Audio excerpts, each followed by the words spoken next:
আসসালামু আলাইকুম।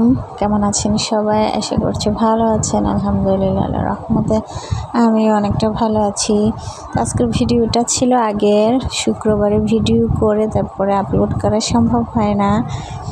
তো এই ভিডিওটা ছিল কয়েকদিন আগের। আমার মেয়েটা হঠাৎ করে অসুস্থ হয়ে গিয়েছিল, ওকে নিয়ে গিয়েছিলাম একটু ডাক্তারের কাছে। এখন তো মানুষের জ্বর একবার আসলেই সহজে সারতে চায় না, মানে হয় ওষুধ খাওয়াইলে দেখা যায় যে ভালো হয়ে গেছে, আবার সে কতক্ষণ পরে আবার অনেক জ্বর আসে। তো আমার মেয়েটা যেহেতু ছোট, প্রচণ্ড গা গরম, 103 102 এরকম থাকে। ওষুধ খাওয়ালে দেখা যায় যে একবারে ঠান্ডা হয়ে যায়, আবার সে তো ভাবলাম যে ডাক্তার দেখিয়ে নিয়ে আসি। বাসায় তো ওষুধ খাইয়েছি, কোনো কাজ হচ্ছে না। বাচ্চাদের অসুস্থতা নিয়ে আসলে হেয়ালি করলে হয় না। ছোট বাচ্চাদের কখন কী থেকে কী হয়ে যায়, ওদের যেহেতু রোগ প্রতিরোধ ক্ষমতা এখনও সেরকম হয় নাই। তো বাচ্চাকে ডাক্তার দেখিয়ে নিয়ে বাসায় চলে আসলাম। একটু দেরি হয়ে গেছে, তা কী রান্না করব তাড়াহুড়ো করে একটু মাছ ভিজিয়েছি, জাটকা মাছ, তারপরে একটু করলা ভাজি করব। তো আমার ছেলে আবার মাদ্রাসা থেকে চলে আসবে, ওর জন্য একটু রান্না করতে হবে। ওকে নিয়ে যাইনি, আমি একাই গিয়েছিলাম মেয়েটাকে নিয়ে।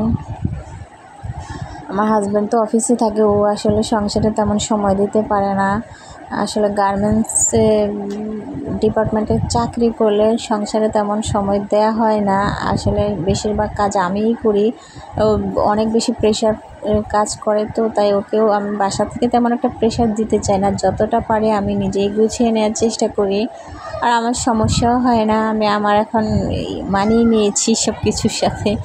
তো এদিকে আমি মাছটাও ভেজে নিয়েছি, তারপরে এই যে এখানে মশলা, সব রকম মশলা টশলা দিয়ে এটা কষিয়ে আমি মাছ কয়টা দিয়ে ভুনা করে নেব, মানে তাড়াতাড়িতে যে রান্না হয় সেটাই করার চেষ্টা করছি। এদিকে আমার করলা ভাজিটা অলমোস্ট হয়ে গেছে, আর তারপরে তো আমি মাছ কয়টা দিয়ে দিব।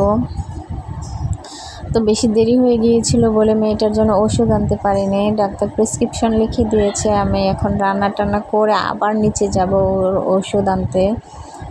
তো ওকে আগে একটু খাওয়াতে হবে, ও কিছু খেতে চাচ্ছে না, ও তো এমনিতেই খেতে চায় না, আর জ্বর আসলে তো আরোই বাচ্চা কাচ্চাদের অবস্থা তো জানেন, এমনিতে আরও খেতে চায় না। তো এদিকে আমার রান্নাটা হয়ে গেছে, এখন আমি একটু নিচে যাব ওষুধ আনতে। ওদের দুই ভাই বোনকে রেখেই গিয়েছি। তো আমি ফার্মেসি থেকে ওষুধও নিয়ে আসলাম। ওষুধ আনতে যেয়ে দেখলাম খুব ফ্রেশ শাক উঠেছে, ভাবলাম 2-আটি শাকও নিয়ে যায়।